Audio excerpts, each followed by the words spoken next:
Whenever I've gone to an AA meeting in support of a brother or sister who's getting a cake or some sobriety marker, I've always noticed and really have commented on it often that what I really love about AA is that they're brutally honest. They're just brutally honest with each other and with themselves, and even before what they call higher power. And I think a lot of what the church could learn about is honesty, being honest before God and being honest with ourselves. I think that's what God is actually doing when he asks us particular questions. I mean, again, why would the God of the universe, who supreme Lord of all, creator of all things, fully sustained himself in himself, why would he ask a puny human being a question at all? Except to draw out from that person something about themselves that they need to know.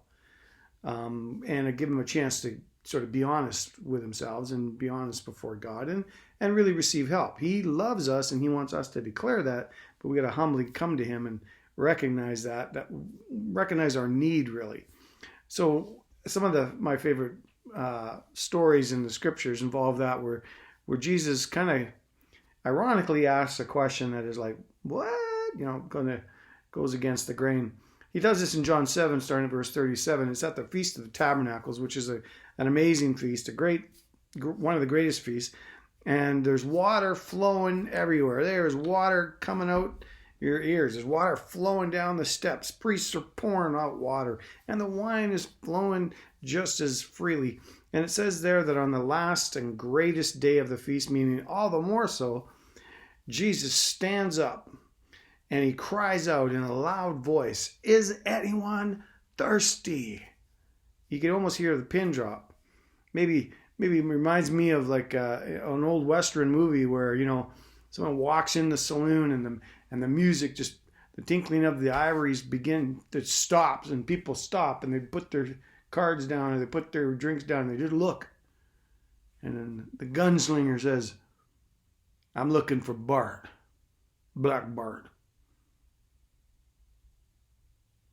And there's like this pregnant pause. And I can almost hear that when Jesus stands up and cries out in a loud voice, "Hey, is anyone thirsty?" And they're like, "What? If they're thirsty, let them come to me. Out of your innermost being will flow rivers of living waters." Like he's saying, you think this is rivers of water? I'll show you rivers of water. So, nobody's going about thirsty during that feast. So when Jesus asked that, there is just a kind of a shock in a sense. And it's like he's drawing something, because the people who actually know that they really are thirsty. Now, John, he fills in the blanks a little bit in verse 39. He says, now what he meant basically about this, he's talking about the Spirit, which hadn't been poured out yet, but those who believed, they would receive him. It had not been given.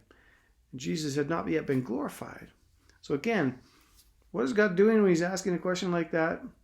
Isn't there enough water to go around for everybody? Like, come on. But God knows there are those who understand he ain't just talking about physical water. He's talking about rivers of living water. When you look up that word living, it's talking about not lifeless, not dead.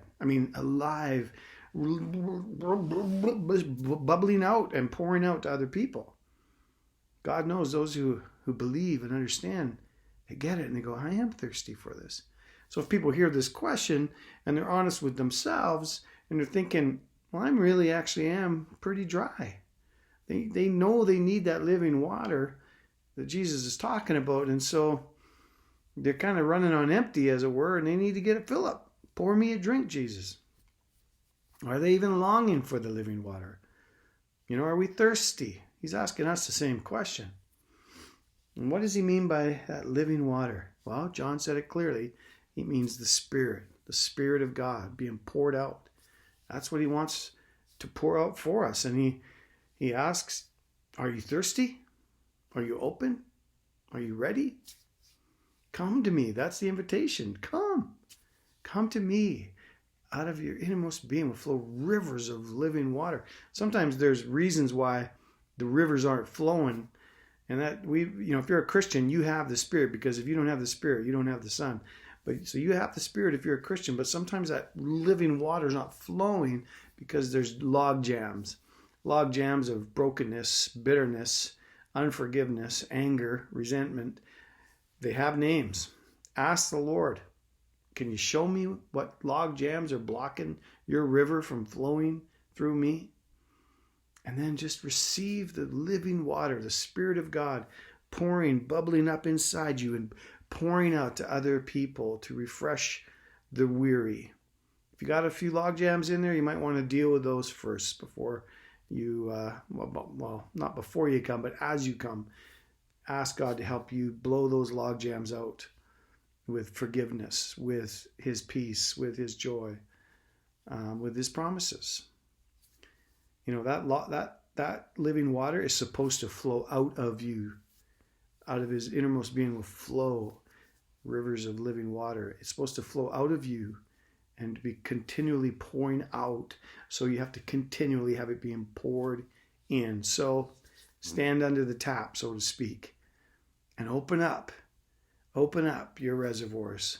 Because Jesus is saying, if you thirst, you just got to come to me and I'll pour out these living waters.